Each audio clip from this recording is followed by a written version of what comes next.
Live news, खबर तो पक्की है। नमस्कार, मैं शंभू कुमार, आप देखें लाइव 24 न्यूज। मैं भी राष्ट्रीय लोक जनशक्ति पार्टी के कार्यालय में हूँ और आज यहाँ पर कार्यकारिणी की बैठक हो रही है और मेरे साथ जुड़ रहे हैं, हरियाणा से आए हैं, नोएडा से आए हैं, राष्ट्रीय प्रवक्ता हैं संदेश यादव जी हैं। उनसे हम बात करेंगे कि सर, आप लोग की आज कार्यकारिणी बैठक है, लोकसभा के चुनाव बहुत नज़दीक है, बिहार कैसा लगा? सबसे पहले आप हरियाणा से आए हैं, नोएडा से आए हैं, कैसा लग रहा है बिहार? देखिए, बिहार की राजनीति में जब गर्मी आती है तो पूरे देश की गर्मी बढ़ जाती है। तो पूरे देश की गर्मी बढ़ गई है और हम इसीलिए पूरे देश के लोग आज बिहार की राजधानी पटना में इकट्ठा हुए हैं। तो यहाँ की गर्मी का मैसेज पूरे देश में जाएगा, उसके हिसाब से काम शुरू करेंगे जी, उस हिसाब से काम करेंगे। अच्छा, क्या उम्मीद लगता है कि एनडीए में नीतीश कुमार जी भी आ गए अब, तो लोकसभा चुनाव जो होगी उसमें बिहार से आप लोग की क्या अपेक्षा लग रही है? कितने सीट आप लोग जीत कर जाएंगे? देखिए, हमारी जो वर्तमान सीट हैं वो तो हमारी हैं ही, वो तो रहेंगी और उसके अलावा अगर माननीय अध्यक्ष जी को लगता है कि और एक दो सीट मांगनी चाहिए तो वो मांगेंगे, जैसा उनको उनकी राय रहेगी वो। और आज राष्ट्रीय कार्यकारिणी की बैठक में संसदीय नेता हैं जो हमारे, उन्होंने माननीय पशुपति कुमार पारस जी को पुनः पार्टी का राष्ट्रीय अध्यक्ष नियुक्त किया है और सारी जवाबदेही उनके ऊपर दी है कि आप जो फैसला लेंगे हम आपके साथ लड़ेंगे।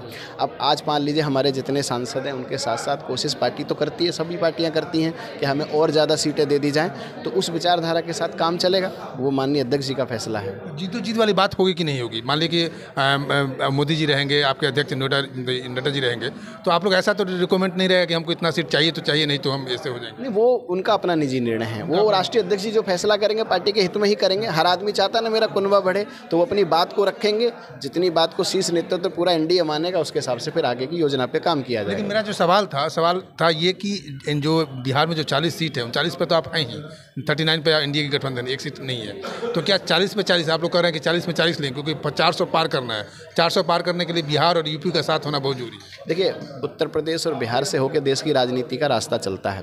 तो एक सीट जो बिहार में बची हुई है, जब भारत के प्रधानमंत्री पूरे एनडीए गठबंधन को साथ लेकर बैठेंगे तो टारगेट 40/40 का है, 400/400 का है, जिसके लिए जमीनी स्तर पर पूरे एनडीए के हर गठबंधन ने काम करना शुरू कर दिया है। सीटों का बंटवारा इस एनडीए सिस्टम में वो उस तरह का नहीं है कि हमको ऐसा चाहिए, हमको वैसा चाहिए। यहाँ जिसको जो जिम्मेदारी मिलती है, जो भूमिका मिलती है, वो हर व्यक्ति अपनी भूमिका निभाता है। अब इनके पास आएंगे। सर, आपका क्या नाम है? एकांश?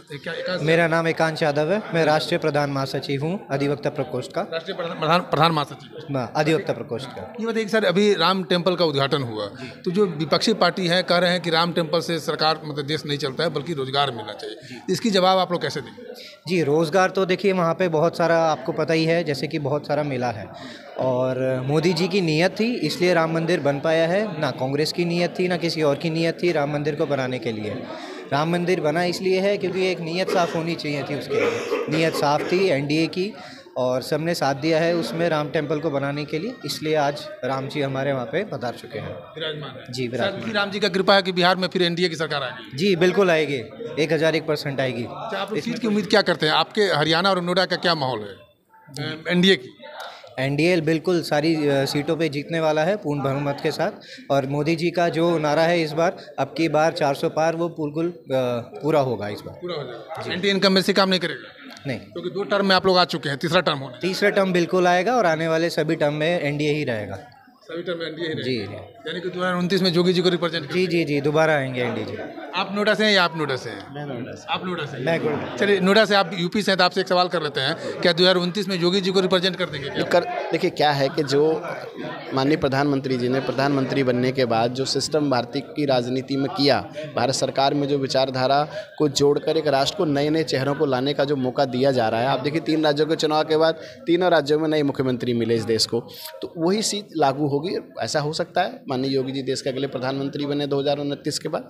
तो ये कोई हमारे यहाँ भारतीय जनता पार्टी और एनडीए गठबंधन में ऐसा कोई संशय नहीं होता, अनुगत नहीं। हाँ, क्योंकि यहाँ क्या कुछ भी संभव है और कुछ जगह ऐसी है जहाँ कुछ भी असंभव है। वहाँ कुछ वही होगा, मेरे बाद मैं, तेरे बाद तू, तेरे बाद मैं। जिसका उदाहरण एमपी में दिखाया गया है, उदाहरण एमपी में सोचा गया, जिसका उदाहरण राजस्थान में सोचिए आप, जिसका उदाहरण छत्तीसगढ़ में है। जब मोहन यादव जी का नाम लिया गया, जब भजनलाल शर्मा जी का नाम लिया गया, जब विष्णुदेव सहाय जी का नाम लिया गया, तो बहुत समय तक तो उनको विश्वास नहीं था कि मेरा नाम वास्तव में बोल दिया गया है, गलती से तो कोई पर्ची नहीं दे दी है। और उसके बाद देखिए, सबसे बड़ी बात क्या है कि जब नाम कोई शीर्ष नेतृत्व का व्यक्ति किसी का लेता है तो उसके लिए तो जो है वो खुशी की बात है, लेकिन उसके नीचे जो व्यक्ति पूर्व से बैठा है, जो 3 बार का मुख्यमंत्री है, वो एक शब्द भी पार्टी की खिलाफत में नहीं बोलता है, एक शब्द भी पूरे संगठन के खिलाफ नहीं बोलता। क्यों? ये संस्कार हैं, क्योंकि उनको पता है कि यहाँ सब सेवा करने आए हैं, हमको मौका मिला, हमने की, तुमको मौका मिलेगा, तुम करिए, तुम्हारे बाद किसी और को मौका मिलेगा, वो करेगा। क्योंकि यहाँ परिवारवाद की और जातिवाद की राजनीति तो होनी है, राष्ट्रवाद की राजनीति हो रही है, इसीलिए देश में राष्ट्रवाद की राजनीति की सबसे ज़्यादा आवश्यकता है। चलिए लास्ट सवाल आपसे है, बीजेपी